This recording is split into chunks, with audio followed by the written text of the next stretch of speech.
Thank you, BBC Embrace, for inviting me to speak tonight. And with that, I'm going to ask you to try and think of a feeling from when you felt broken. And when I mean broken, I mean like nothing is ever going to be okay anymore. That utter, crushing disappointment and despair. And I want you to hold that feeling, and you're going to walk with me in my life.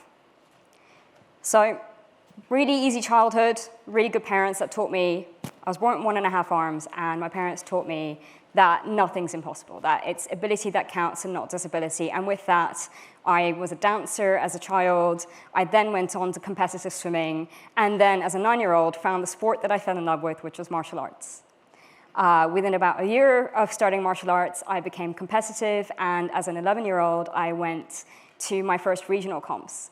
Super excited in my starched kimono. I walk into the gym to register my name and check that everything's okay for the competition, and my name's not on the sheet. A little bit confused, double checking, maybe they've misspelled my name. I used to live in Luxembourg. They struggle with my name a little bit. No, nothing doing. My name's not there. So I talked to the head coach of the day, who said, yeah, takes me to the side and says, yeah, you're not competing. Now, I was in training 2 days before, and everybody said, see you at the competition. So it was a little bit strange. I asked, why am I not competing? He goes, well, you have 1.5 arms, you can't compete. I said, when did this decision get made? He's like, oh, last night.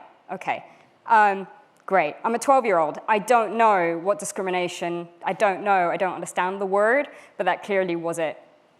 My parents were going to be joining me at the competition later that day, which meant I was there on my own. My head coach had walked off to deal with the rest of the competition, and I was just left in a pile crying. And that day could have broken me, but the problem is I loved karate. So instead of letting it break me, I stayed and did it, despite the fact that my coach at the time refused to correct me. So he'd correct the person to my left, skip me, and correct the person to my right, because I wasn't competing, I couldn't compete, and I wasn't a good enough person with 1.5 arms. It didn't matter how good I might be, how able I was, or how much passion I had. It was a thing that was out of my control and a choice that was taken from me. I stayed in the sport for 3.5 more years. Thankfully, another coach turned around the decision, and I attended my first competition. I lost royally, getting 8th out of 8th place, but the good thing was I lost to the champion of Switzerland, so I'll take that. The year later, I won my first podium. I was invited onto the national team that same week, and that same week, I also had to have discussions with my surgeon because I had to stop karate cold turkey. I wasn't even allowed to return to class to say goodbye. Not a year before, my right shoulder had started spontaneously dislocating, and impact sports were going to become a challenging problem. What we didn't realize when I stopped karate was that it wasn't just going to be impact, it just wasn't going to be my shoulder, it was all of my joints.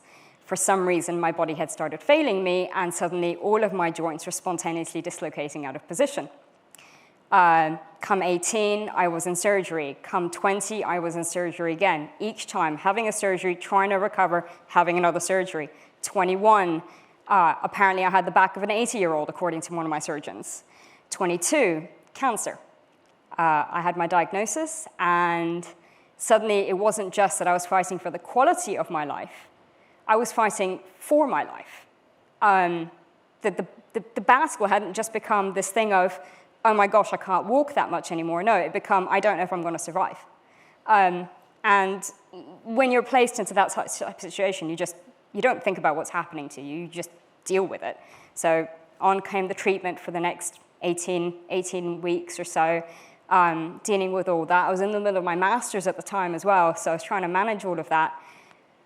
And at the same time, the last few years had been this why me moment. And when the cancer treatment had finally finished, the main treatment, I just went, I'm broken. I'm physically broken from the treatment.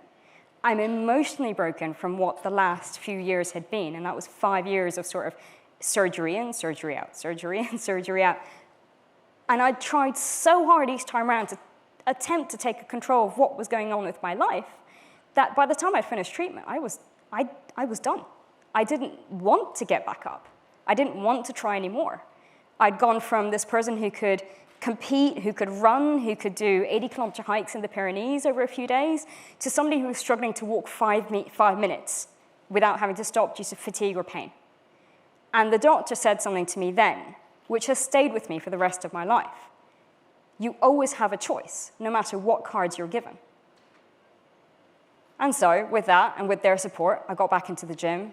My left arm was seriously impacted post-treatment, struggling with things like shampoo, doing my hair, doing my socks, and there is no right arm, so kind of was a bit of a problem. So a friend of mine suggested I try climbing just to strengthen my left arm. Thought she was insane, tried it anyway, couldn't get up anything, but I loved the fact that it was so mentally challenging that I could forget my world, the world of despair and brokenness, and I could feel normal for the first time, for a few seconds for the first time in years. Didn't really take it up as a hobby until I moved to London, and I'd been in London for 2 years already and took it up 3 years ago, and was a really bad climber when I started because obviously I'd never done it before and I was, new. That same year, I competed in the national series and ended up ranking second in the UK in my category, so I was kind of pleased with that. But the thing was, it was all about I found myself through climbing. But at the same time, I started blogging about what it was like trying to start a new sport, trying to do something I hadn't done before. I started talking about being scared on the blogs. I joined a cancer charity and found out when I started processing what it was to have had cancer as a young person. It's a very different experience as a young person because then, what about career? What about children? What about relationships? All of these things, these questions, and as a young person, you're dealing with these questions anyway, but add cancer into the mixing pot, it's not great. So when I was talking in these forums and trying to understand and all of this, I saw that other people had exactly the same questions as me. And other people weren't willing to ask those questions or ask, to deal with that because they were scared of what the answers might be, and they were scared about asking. So they were just keeping it all to themselves. It just reminded me of my karate experience. I didn't tell my parents that I'd been discriminated against for 4 years. I didn't want to tell them because I was afraid that they'd pull me out of karate and I wouldn't be able to do the sport I loved, even if I was struggling in it. I didn't talk to anybody really about my cancer experiences, and my parents knew and a few friends, because I didn't want to deal with the stigma associated with a young person having cancer from my community. So here I was online anonymously talking and realizing that actually so many people don't talk about what they're scared about. So many people have these self-limiting beliefs and they don't talk about it. And I'm one of them. And what happens if I start talking? So I started blogging. I decided I'm just going to put myself out there and see what happens. So in the 2 and a bit years since I started doing that, you've heard there have been a few awards and stuff, but not only that, I've had the opportunity to become an ambassador for 2 charities and a patron for a 3rd. Last year, I co-founded Paraclimbing London. It's an initiative trying to reduce the barriers for people with disabilities to get into sport, whether it's visible disability, invisible health conditions, or mental health. Whatever you got, you're welcome to join us. And all I've tried to do is reduce the barriers for people to be there, to show people that actually whatever you believe becomes your reality. So if you believe you can't do something, trust me, it won't happen. Especially if you're wall climbing, you believe you can't get up something, you won't get up it. But if you start learning to believe that you can do something, if you see somebody who's sharing the same fears that you have, you're less alone. A problem shared is a problem halved.